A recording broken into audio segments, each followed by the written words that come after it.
வாழிய செந்தமிழ், வாழ்க நற்றமிழர், வாழிய பாரதமணி திருநாடு. பாரதமணி திருநாடு நேயர்கள் அனைவருக்கும் வணக்கம். நாம் பேனா மன்னர் அமரர் கல்கி அவர்களின் சிவகாமியின் சுபதம் வரலாற்று நாவலை பார்த்து கொண்டிருக்கிறோம். அந்த வரிசையிலே இன்று 2ஆம் பாகம் காஞ்சி முற்றுகையில் 13ஆம் அத்தியாயம் சத்ருகணன் வரலாறு. பாபாக்னி நதிக்கரையில் பல்லவ சைனியத்தின் பாசறையில் ரிஷபக்கொடி கம்பீரமாக பறந்த கூடாரத்தின் உள்ளே மகேந்திர சக்கரவர்த்தி வீற்றிருந்தார். அவருக்கு எதிரே சக்கரவர்த்தியின் அந்தரங்க ஒற்றனாகிய சத்ருகணன் நின்று கொண்டிருந்தான். அவனை பார்த்தால் வெகு தூரம் பிரயாணம் செய்து வந்தவனாக காணப்பட்டான். உடம்பெல்லாம் சொட்ட சொட்ட வேர்த்திருந்தது. 8 மாதத்திற்கு முன்னால் அவனை பார்த்ததற்கு இப்போது அடையாளம் கூட கண்டுபிடிக்க முடியாதபடி உருவம் மாறி போயிருந்தது. சக்கரவர்த்தி சத்ருகணனை உற்று பார்த்துவிட்டு, யார், சத்ருகணனா என்று கேட்டார். அடியேன் தான் பல்லவேந்திரா. ரொம்பவும் உருவம் மாறி போயிருக்கிறாய். ஆமாம் பிரபு, சக்கரவர்த்தியின் சேவையில் எவ்வளவு கஷ்டங்களை அனுபவித்தாலும் என் தேகம் புஷ்டி அடைகிறது. இல்லை, மெலிந்திருக்கிறாய் என்று சொன்னேன். 8 மாதத்துக்கு முன்பு உன்னிடம் ஏதோ முக்கியமான காரியத்தை ஒப்படைத்ததாக ஞாபகம். என்ன காரியம் என்று நினைவிருக்கிறதா என்று மகேந்திரர் கேட்டார்.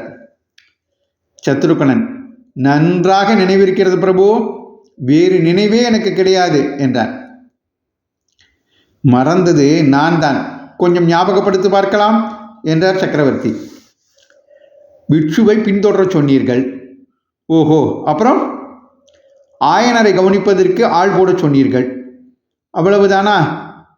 இன்னும் ஒரு கடினமான வேலையும் கொடுத்தீர்கள். பிரபு, குமார சக்கரவர்த்தியின் போக்குவரவுகளை கவனித்து வரும்படி கட்டளையிட்டீர்கள்.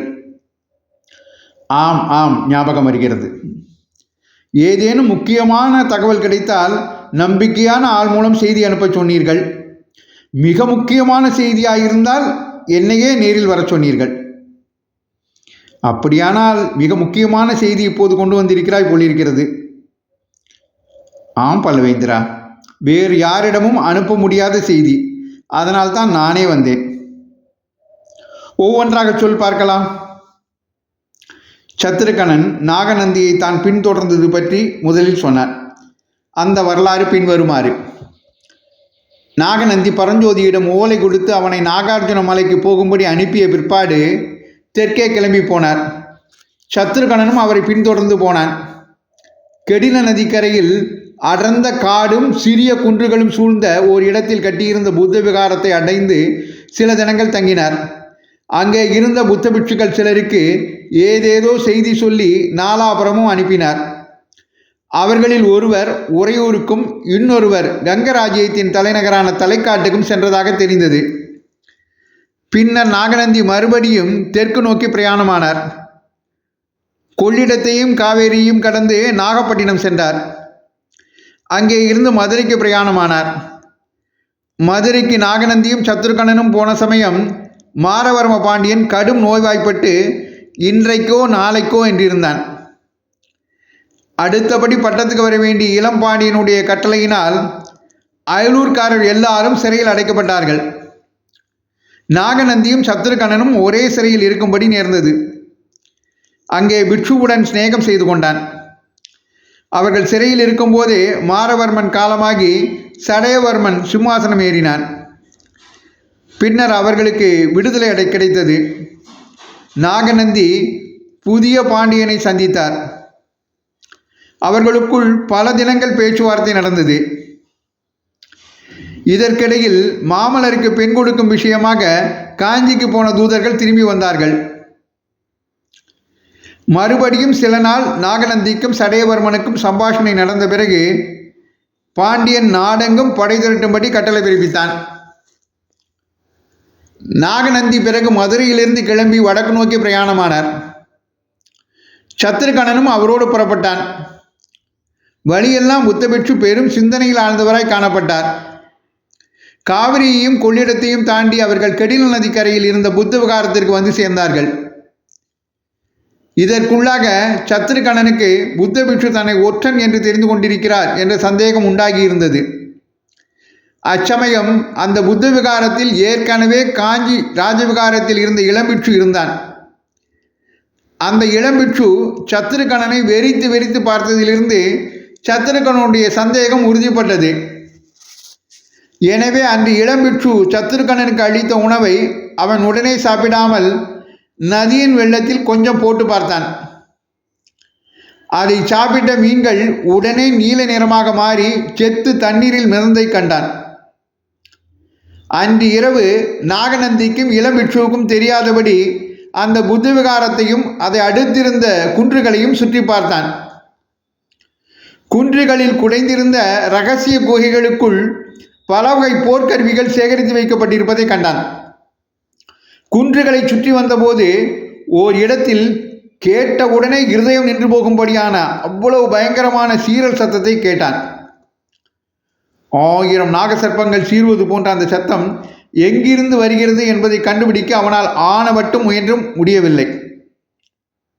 மறுநாள் உதயத்தில் புத்த பிட்சு இந்த இரகசிய புத்த விகாரத்திலிருந்து புறப்பட்டு சமுத்திரம் போல் அலைமோதி கொண்டிருந்த திருப்பார்கடல் என்னும் ஏரிக்கரை வழியாக வடக்கு நோக்கி சென்றார். அவர் அறியாதபடி அவரை பின்தொடர்ந்து சத்ருகணனும் சென்றான். கடைசியில் ஆயனரின் ஆரண்ய வீட்டை நாகநந்தி அடிகள் அடைந்தார். தான் இல்லாத போது ஆயனரை கவனித்துக் கொள்வதற்காக குண்டோதரன் என்பவனை சத்ருகணன் விட்டுவிட்டு போயிருந்தான். அவன் ஆயனரிடம் சிற்பக்கலையும் சித்திரக்கலையும் கற்கும் சீடனாக அமர்ந்து ஆயனர் வீட்டிலேயே இருந்து வந்தான். குண்டோதரன் விசேஷமாக செய்தி ஒன்றும் சொல்லவில்லை. சாரதி கண்ணபிரானும் அவன் மனைவி கமலியும் சில முறை அங்கு வந்துவிட்டு போனதாக மட்டும் தெரிவித்தான். காஞ்சியில் நரசிம்மவர்மரின் போக்குவரவுகளை கவனித்து வரும்படி கண்ணபிரானுடைய தந்தையை சத்ருகணன் ஏற்படுத்தியிருந்தான். நரசிம்மவர்மர் சக்கரவர்த்தியின் கட்டளையை பரிபூர்ணமாக நிறைவேற்றி வைத்ததாக தெரிய வந்தது. சென்ற 8 மாதத்தில் காஞ்சியை விட்டு மாமல்லர் வெளியே போகவே இல்லை. காஞ்சி கோட்டையை முற்றுகைக்கு ஆயத்தம் செய்வதிலேயே பெரும்பாலும் காலத்தை கழித்து வந்தார் என்று தெரிந்தது. மேற்கூறிய விதம் சத்ருகணன் அறிந்து வந்த வரலாற்றையெல்லாம் கூறி முடித்த பிறகு, சக்கரவர்த்தி, சத்ருகனா, என்னுடைய கட்டளையை மிக நன்றாக நிறைவேற்றியிருக்கிறாய். செய்தி இவ்வளவுதானா? உன் முகத்தை பார்த்தால் இன்னும் ஏதோ முக்கிய சமாச்சாரம் இருப்பது போல் தோன்றுகிறதே என்று கூறினார்.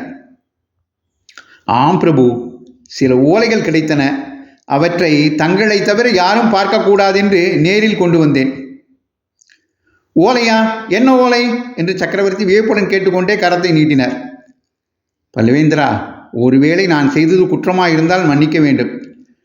சக்கரவர்த்தி துள்ளி எழுந்து, முட்டாளே, துர்விநீதனுக்கு புலிகேசி அனுப்பிய ஓலையை தடுத்து நிறுத்தி விட்டாயா என்று கோபகர்ஜனை புரிந்தார். இல்லை பல்லவேந்திரா, மன்னிக்க வேண்டும். நான் சொல்லும் ஓலை யுத்தத்தை பற்றியதே அல்ல. நல்ல வேளை, எங்கே அப்படி ஏதாவது அசத்துத்தனமாய் குறுக்கிட்டு காரியத்தை கெடுத்து விட்டாயோ என்று பயந்து போனேன். பின்ன எந்த ஓலையை சொல்கிறாய்? பல்லவேந்திரா, நான் கொண்டு வந்திருப்பது காதல் ஓலை. ஆ என்ற வியப்பொலியுடன் சக்கரவர்த்தி தமது பீடத்தில் அமர்ந்தார். அவருடைய புருவங்கள் நெறிந்தன. நெற்றியில் சுருக்கங்கள் காணப்பட்டன. எங்கே எடு, ஓலையை பார்க்கலாம் என்றார். சத்ருகணன் தலையில் இருந்து முண்டாசை எடுத்தான். அதற்குள்ளே இருந்த ஓலைச்சுள்கள் 8ஐயும் எடுத்து தயக்கத்துடன் சக்கரவர்த்தியிடம் கொடுத்தான். மகேந்திரர் ஓலைகளை வாங்கி கொண்டார். சற்று நேரம் ஓலைகளை கையிலே வைத்து கொண்டு சிந்தனை செய்தார். பிறகு, சத்ருகனா, ராஜ்யம் ஆள்வதைப் போல் கொடுமையான காரியம் வேறொன்றும் இல்லை. ராஜ்யத்தின் நன்மைக்காக நான் இந்த நீசத்தனமான காரியத்தை செய்ய வேண்டியிருக்கிறது. மாமல்லனுடைய குழந்தை உள்ளத்தை கீறி பார்க்கும் பயங்கரமான பாவத்தை செய்யப் போகிறேன் என்றார். இத்துடன் அமரர் கல்கி அவர்கள் சத்ருகணன் வரலாறு என்ற இந்த அத்தியாயத்தை நிறைவு செய்கிறார். தொடர்ந்து அமரர் கல்கி அவர்களின் சிவகாமியின் சபதம் வரலாற்று நாவலை கேட்டு மகிழ பாரதமணி திருநாடு சேனலை பின்தொடருங்கள் என்று உங்களை அன்போடு கேட்டுக்கொண்டு விடைபெறுகிறேன். நன்றி, வணக்கம், ஜெய்ஹிந்த்.